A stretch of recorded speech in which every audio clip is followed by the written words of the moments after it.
Kamusta po kayo mga kapatid? Mukhang yung iba ay nasasanay-sanay na sa ating lockdown, quarantine. Hindi na sobrang naiinip at nakaka-adjust na tayo. Well, to adjust is a sign of intelligence, sabi nila. Kaya maganda na sikapin natin na not only to adjust, but to learn how to enjoy the benefits, the positive side of this quarantine, of this lockdown. Ang dalangin ko po at dalangin ng ating mga kapatid, I'm sure, lahat tayo ay magkaroon ng kapayapaan, katahimikan ng loob, and up to a point na magkaroon tayo ng enjoyment and pleasure. Makita natin yung positive side, yung blessing side ng mga nangyayari sa ating buhay. Tulad nga po ng sinabi ko nung nakarang araw, hindi na ako gagawa ng mga ginagawa ng gobyerno, ng Department of Health, ng mga marurunong sa medisina at sa health, kasi silang expert doon. Ang gusto ko, ang aking ngayon pong talakayin sa atin, sa ating kapaligiran, sa ating kalagitnaan, ay mga kasaysayan mula sa Biblia na pwede nating paghanguan ng leksyon, paghugutan ng lakas sa mga panahong ganito. At ang atin pong munting mensahe sa araw na ito, pinamagatan nating Don't You Care? Mark 4:38. Jesus was sleeping on a cushion. The disciples woke him and said to him, "Teacher, don't you care if we drown?" Yan ang napakadiretsong tanong nila sa Panginoon dahil may bagyo, malakas ang hangin, pumapasok na ang tubig sa kanilang sasakyang dagat, at si Jesus ay tulog na tulog. Kaya ginising nila, sabi nila, "Don't you care if we drown?" Yan ang tanong ng lahat ng taong nalalagay sa panganib, nagdududa kung alam ng Diyos ang nangyayari, at kuminsan nagdududa kung ang Diyos nga ba ay kakampi natin, kasama natin, naiintindihan ba niya yan, at siya ba ay talagang para sa ating kapakanan. Don't you care? Isang tanong na maaaring magpaulit-ulit paminsan-minsan sa buhay ng mga tao. Mark 4:35-41. Kinagabi ay sinabi ni Jesus sa mga alagad, "Tumawid kayo sa ibayo." Kaya't iniwan nila ang mga tao at sumakay sila sa bangkang sinasakyan ni Jesus upang tumawid ng lawa. May iba pang mga bangkang nakisabay sa kanila. Habang naglalayag, inabot sila ng malakas na bagyo, kaya't ang bangkang sinasakyan nila ay hinampas ng malalaking alon at ito'y halos mapuno ng tubig. Si Jesus ay natutulog noon sa may hulihan ng bangka, nakahilig sa isang unan. Ginising siya ng mga alagad at sinabi, "Guro, baliwala ba sa inyo kung mapahamak kami? Don't you care if we drown?" Bumangon si Jesus at sinaway ang hangin, "Tigil!" At sinabi sa lawa, "Tumahimik ka." Tumigil nga ang hangin at tumahimik ang lawa. Pagkatapos, sinabi niya sa mga alagad, "Bakit kayo natatakot? Hanggang ngayon ba'y wala pa rin kayong pananampalataya?" Natakot sila ng labis at namangha. Sabi nila sa isa't isa, "Anong klaseng tao ito? Pati hangin at lawa ay sumusunod sa kanya." At nawa pagpalain tayo ng Panginoon ng maraming karunungan upang maarok natin ang lalim ng mga salita at maliwanagan tayo sa leksyon ito para sa ating buhay. Isa-isahin natin, balik-balikan. Mark 4:35. That day when evening came, he said to his disciples, "Let us go over to the other side." Malinaw ang sinabi ni Jesus. Us, let us go. Hindi kayo lang, hindi ako lang, magkakasama tayo. We're all in this together. Tulad ng imbitasyon niya sa atin sa pagtalakay sa ating buhay, sa sunod sa kanyang mga utos, sa pagdaan natin sa buhay na ito, kasama niya tayo at kasama tayo ng Espiritu ng Panginoon. Us, hindi siya lang, hindi yung mga disciples lang magkakasama. At saan sila pupunta? Nilinaw ni Jesus, to the other side. So, ibig sabihin, natatapos yung journey na yon ng safe kasi makakarating sila sa other side. Hindi naman sinabi ni Jesus na let's go to the bottom of the lake. Or kayo pupunta sa bottom, ako to the other side. Sabi niya, let us go, we will go to the other side of the lake. So, ibig sabihin, mabubuo ang biyahe. That statement was a promise that the trip would be concluded very, very fruitfully. And the crossing, the travel, was Jesus' idea. It was His project. So, nakakatiyak tayo na mayroong pagpapala yun kahit may bagyong dumaan.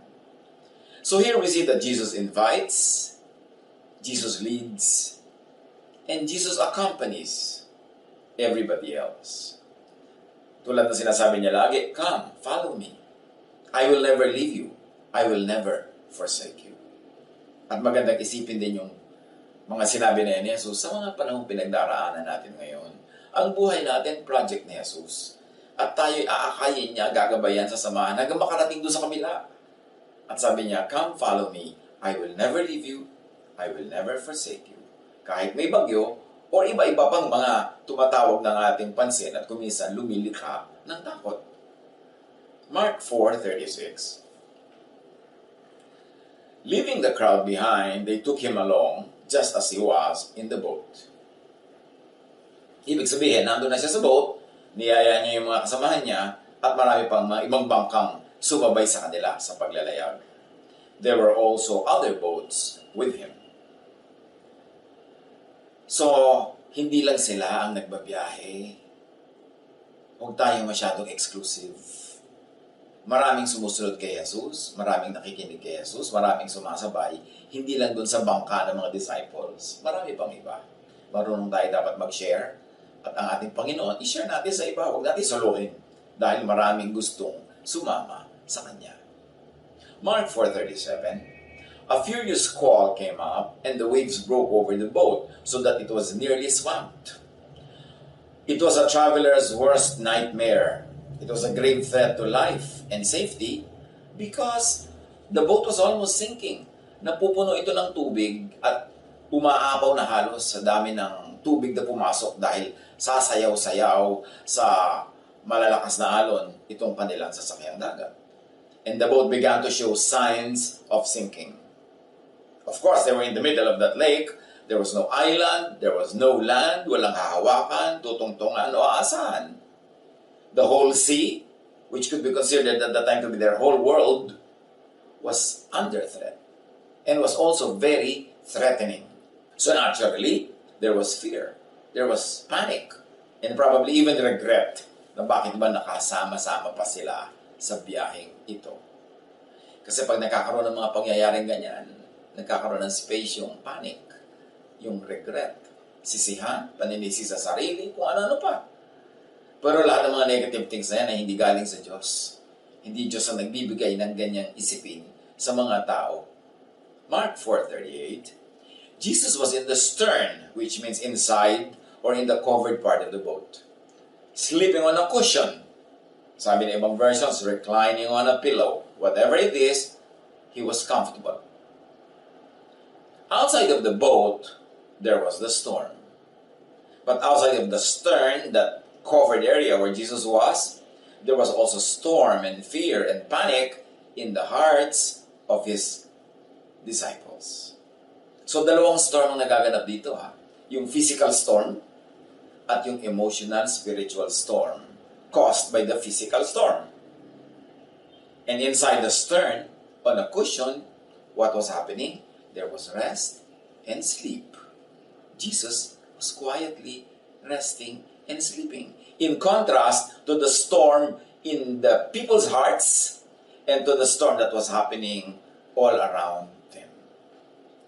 So yung peace, yung stormy feeling, depende lang kung saan ka nakapwesto. Kung nandun ka sa stern, kasama ni Jesus, tahimik ka. Nandun ka sa labas, at ang tinitingnan mo yung mga galaw ng hangin, ng alon, ng bangka, magkakaroon ka talaga ng dalawang storm.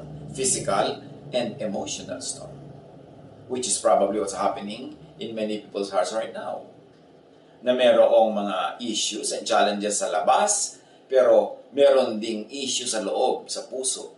Ito ay tinitirhan ng takot, tinitirhan ng sari-saring mga negative thoughts and feelings. Noon, ngayon, pare-pareho lang. Sabi nga ni Solomon, there is nothing new under the sun. Jesus invited them to travel and to cross the lake with Him. They joined. Pero apparently, physical lang ang pagsali nila. Spiritually and emotionally, nasa labas sila ng stern. Nandun sila sa stormy area. Kaya madali silang makalog, madali silang matakot, madali silang maligalig. So the disciples woke him and said to him, "Teacher, don't you care if we drown?" This is a normal, usual feeling, question, reaction. Diyos ko, alam niyo po ba ang nangyayari sa amin? Mahal niyo po ba kami? Bakit niyo ito pinapayagan? Hahayaan niyo ba kaming mapahamak? So ginising si Jesus. Imbes tumabi sana sila at nakitulog. Kasi kung si Jesus ay rested, why stress yourself? Dapat kinuha nila kay Jesus yung cue. If Jesus is rested and relaxed, then they have all the reasons to rest and relax. In spite of the physical reasons outside the boat to be stressed and to be afraid. Kung pinili nila na kay Jesus tumingin, tumabi, sumiksik, tahimik sana sila. Pero ang pinili nila ay magpadala sila sa ihip ng hangin, magpadala sila doon sa pagsiklot-siklot ng alon sa kanilang bangka, kaya ang naging bunga sa kanilang buhay, takot. Even now, God is resting. God is rested. Tapos na kasi ang paggawa niya. Tapos na ang creation. Sabi sa Genesis 2:2, by the seventh day, God had finished the work He had been doing. So on the seventh day, and onwards, we should say, He rested from all His work. Even now, God is at rest. Tapos na kasi ang paggawa. Lahat ng ginawa ng Panginoong Diyos, the laws of nature, causes and effects, lahat ng mga formula, chemical formula, lahat ng physical formula, nagawa na yan, nandyan na. Hinihintay na lang na madiskubre ng tao, malaman, so we can take advantage and we can benefit from all the laws of nature that God had already set. Kaya yung mga nakakaalam yan, biglang nagiging discoverers. Tinatawag pa daw nila inventor. Wala naman nakaka-invent, Diyos lang talaga nag-invent. But when you discover the laws of nature, you're able to recreate from God's creation. Kaya marami kang nagagawang tinatawag na invention. Naset na ng Diyos ang lahat ng natural laws and sciences. Naset na ng Diyos ang lahat ng causes and effects. Tandaan natin mga kapatid, pag may effect, may cause. Tulad niyan, meron tayong health challenge. Yun ang effect. May cause yan. At kung ayaw ng tao ng effect, baguhin niya yung cause. Kung ayaw natin yung kinasadlakanan sa katauhan ngayon, dapat pag-aralan natin yung all the natural laws involved kung paano nagkaroon ng cause and effect, at kung gusto natin palitan yung effect, palitan yung cause. Kaya napakahalaga ng pag-aaral. Napakahalaga nung ikaw ay maging scientific sa pag-iisip at hindi yung magpadaig ka sa mga dark, medieval, superstitious thoughts. Kasi ang karunungan ay galing sa Diyos at dapat natin malaman yan. Mag-aral, manuri. Alamin ang lahat ng natural laws and sciences na likha ng Diyos at i-apply yun ngayon sa effect nating nararanasan, palitan yung cause using godly knowledge, using scientific knowledge, para mapalitan yung effect na ayaw natin. Lahat, set on automatic na. Tapos ang pag-create ng Diyos. Huwag mo na siyang pagurin pa uli, patayuin mo lang sa kanyang pahinga at iparecreate mo ang will dahil nagawa na niya yun. So do not stress yourself asking God to change effects. Use science. Change effects by changing causes. Set na yan. Tapos na ang paggawa ng Diyos. So study nature through the lenses of God-created natural law.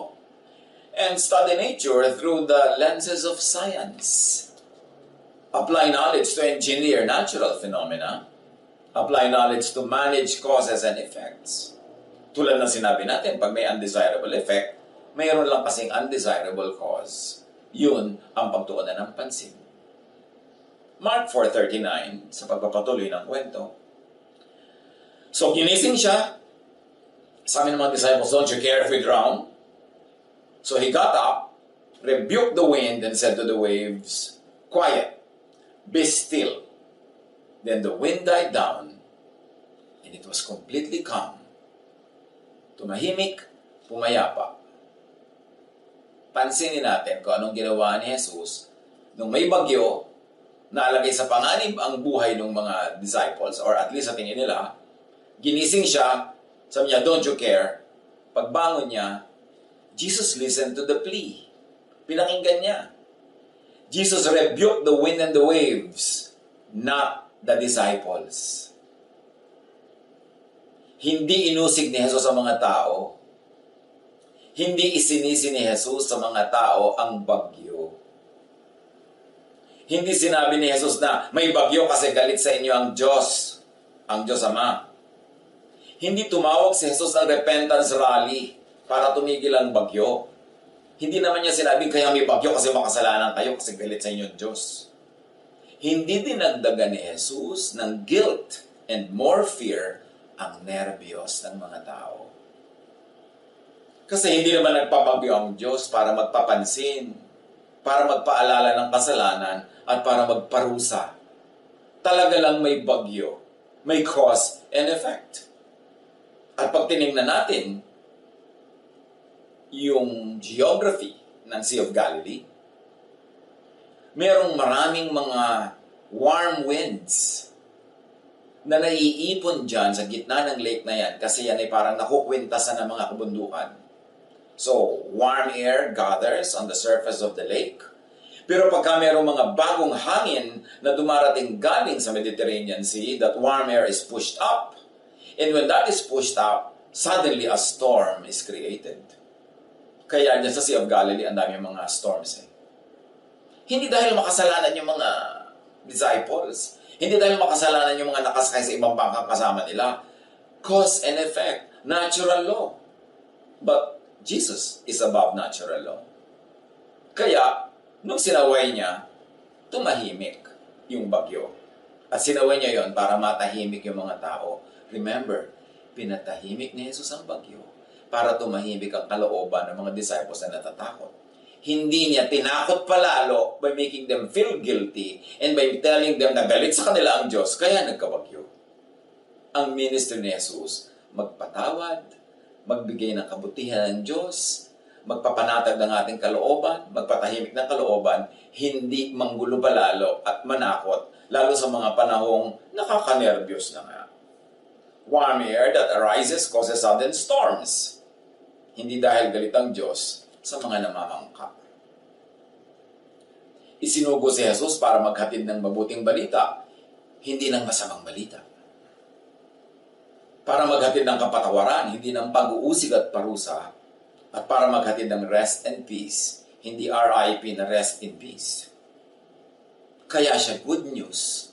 Kaya ang gospel is the good news. Pero napakadaling gamitin ng iba yan na pagka merong natural phenomena, bablockmailin nila ang mga tao into repentance, into making themselves responsible and guilty for it.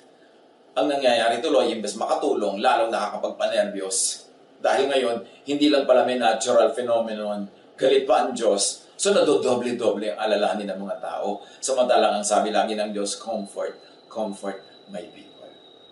Huwag niyo silang takutin. Huwag niyo silang bigyan ng dagdag pa na alalahanin sa mga inaalala na nila ngayon. Natural lang na may bagyo, may natural causes ang lahat.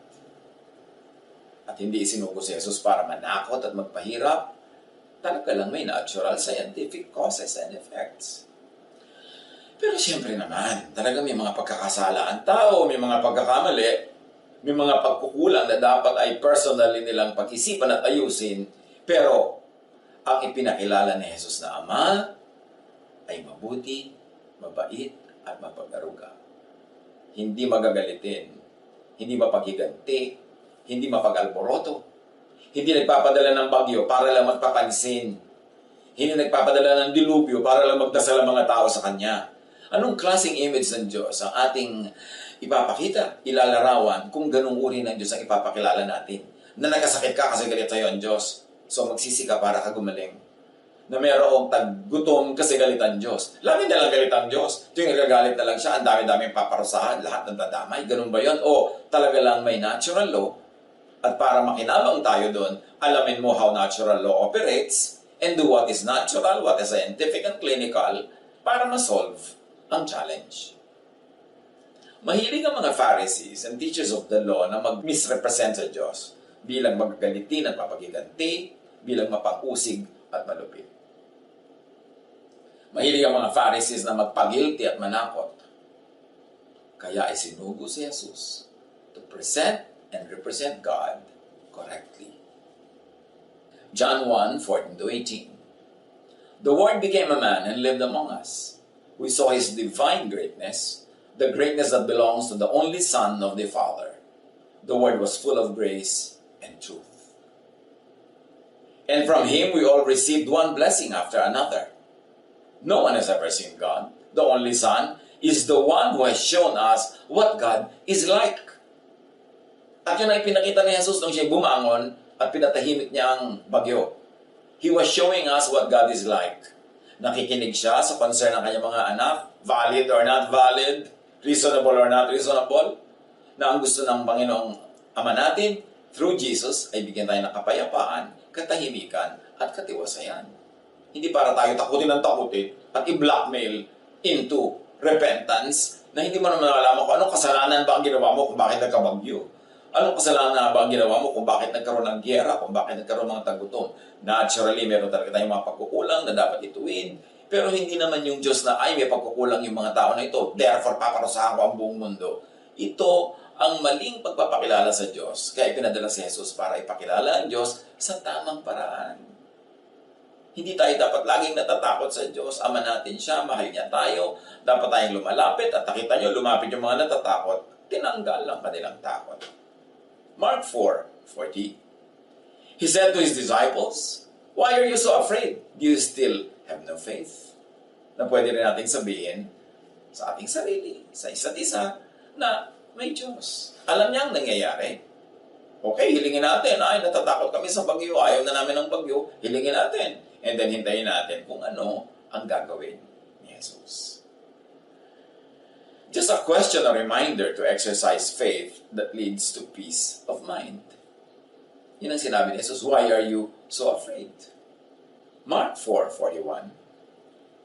They were terrified and asked each other, who is this? Even the wind and the waves obey Him. Kita nyo, mahilig talaga matakot ang tao, takutin ang sarili at isa't isa. Sinabi na nga ni Jesus, why are you afraid? Tapos pinatahimik na yung bagyo, ang effect pa rin sa kanila, natakot na naman sila ngayon.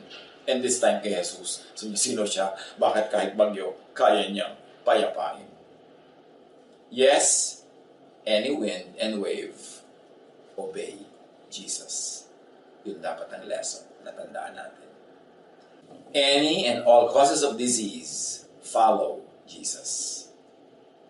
Pero huwag daanin sa superstitious rituals. Huwag daanin sa over-spiritualized methods. Hindi ba pwedeng science muna? Hindi ba pwedeng laboratory muna? Hindi ba pwedeng medicine muna? Hindi ba pwedeng natural law muna bago natin sisihin ang humanidad, bago natin pagiltihin, bago natin paratangan at usigin? Daanin sa God-designed natural law. Daanin sa science. Science could be God's contemporary prophet. So anong pwedeng gawin kung gagawin natin a clinical, a biological, a scientific approach, which is God-designed kasi part na ng law of nature na natapos na niyang gawin after the 6th day. Be clinically hygienic, mga kapatid. Huwag kang pray ng pray na paalisin ng Diyos ang sakit, pero sa laula tayo, marumi tayo, kailangan be clinically hygienic. Be physically strong, be infection resistant. Para yung mga lilipad-lipad na mga mikrobyo dyan, pag dumating sa'yo, talsik kasi malakas ang iyong katawan. Be as immune as possible, with good sleep, with rest, as much as our life and lifestyle will allow. And be as much as possible, be well-nourished, and help other people to be well-nourished as well. Observe physical distancing. At para i-protect natin ang ating emotional and mental health, observe news distancing. Hindi na naman nakakabuti sa atin na alamin pa yung kahuli-huli ang bilang ng mga nagkakasakit. Na-stress lang tayo noon. Ang mahalaga lang, alam mo yung general things that are happening, the general rules that you should observe to keep yourself safe and the people around you. Then, Huwag mo na pakinggan lahat yung mga distressing details. Kasi pag natatakot ka, nervous ka, bumababa ang iyong immune system. Lalo kang posible ngayon nadapuan ng mga kung ano-ano mga sakit dyan. So protect your mental health and protect your physical health. Follow scientific, clinical protocols. Protect, preserve, and nurture nature. Kasi lahat ng mga imbalances na nangyayari sa ating paligid ngayon, sa sobrang pagkalbo ng mga gubat, pagdudumi natin ng mga ilog at mga dagat at ng hangin, nakikreate yung atmosphere where this kind of diseases can spread very, very easily. Yung mga sobrang siksika ng mga cities, madali tuloy na magkahawa-hawahan. Yung disparity in the distribution of the wealth of the planet, kaya napakaraming sobrang mga mahihirap, ang dali-dali tuloy dapuan ng sakit. Dapat talaga itong dumadating ng mga trials na ito, mga pagsubok na ito, mga mensahe sa atin, magturo sa atin para ayusin ang buhay ng sangkatauhan. Hindi lang individual, hindi lang pamilya, hindi lang society, hindi lang bansa. Kasi nakita natin, we are all interconnected. Kaya magmahalan tayo, tulungan natin ang isa't isa. Kasi ang magaganap sa kapwa natin doon sa kabilang continent, nakaka-apekto rin sa atin. Magandang reminder that we are all one as humanity. Cause and effect. So ask Jesus, let Jesus calm the storm. Outside our immediate boat, in the world. Ask Jesus to calm the storm and the water on board, filling our boat, causing a sinking feeling. But most importantly, ask Jesus, let Jesus calm the storm inside your heart and your mind. If your heart and mind is the kingdom of God, if God rules there, the peace of God rules your heart, you hold fast to the promises of God, and you are very aware of God's track record of loving through Jesus, then, no matter what storm can brew outside, you will have peace inside your heart, because your heart is the kingdom of God. Yan ang ating alagaan, na si Jesus ang lagi ng sentro ng ating focus, ang kanyang mga pangako, ang kanyang mga salita. Hindi doon tayo nakatitig sa bawat galaw ng alon, sa bawat galaw ng tubig na tinatangay ng hangin, hindi sa bawat ihip ng hangin, kundi kay Jesus na nandun sa loob ng stern, nasa kutsyon, nagpapahinga, natutulog. Hindi lang yun dahil siya antukin o siya pagod. Pinapakita niya sa atin how to deal with the storms in our life.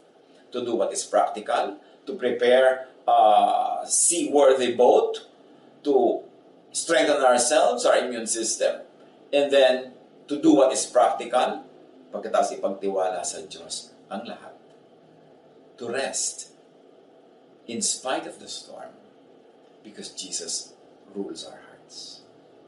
Spiritually, emotionally, enter the stern where Jesus is. Kung nasan siya, doon tayo magsiksik. Lay on the cushion where Jesus rests and offers rest. Enter Jesus' peace. Make your heart and mind Jesus' stern. God's kingdom, a zone of peace and rest. Alam niya naman yung main mission ni Jesus. Lagi niyang sinasabi yan. Matthew 11:28-30. Come to me, all of you who are weary and burdened, and I'll give you rest. Yan ang gawin natin ngayon. Sa pumapagod sa ating isip, sa ating katawan, sa ating puso, sabi ni Jesus, come to me. Alam kong pagod kayo. I'll give you rest. Take my yoke upon you and learn from me, for I am gentle and humble in heart, and you will find rest for your souls. So kita nyo, pahinga ng spirito, pahinga ng damdamin, ng puso, yun ang gusto ni Jesus. Yun ang pag-aralan natin, ipahinga yung ating loob, magtiwala. For my yoke is easy, and my burden is light. Do not fill your heart with fear. Do not fill your heart with what causes fear. Fill your heart and mind with faith and all good things that come from God. Sabi sa Hebrews 12:2, fixing our eyes on Jesus, not on the storm. Hindi sa kung ano-ano pa man, kundi kay Jesus. Sa Luke 8:49-50, may isang batang namatay, inilapit ang tatay niya kay Jesus para gamutin. Pero may nagdawalitang patay na ang bata o nakabalahin si Jesus. While Jesus was still speaking, someone came from the house of Jairus, the synagogue leader. Your daughter is dead, he said. Don't bother the teacher anymore. In other words, this is hopeless. Hearing this, Jesus said to Jairus, don't be afraid, just believe, and she will be healed. He, she, they, you, I, we, the earth will be healed. Don't be afraid, just believe.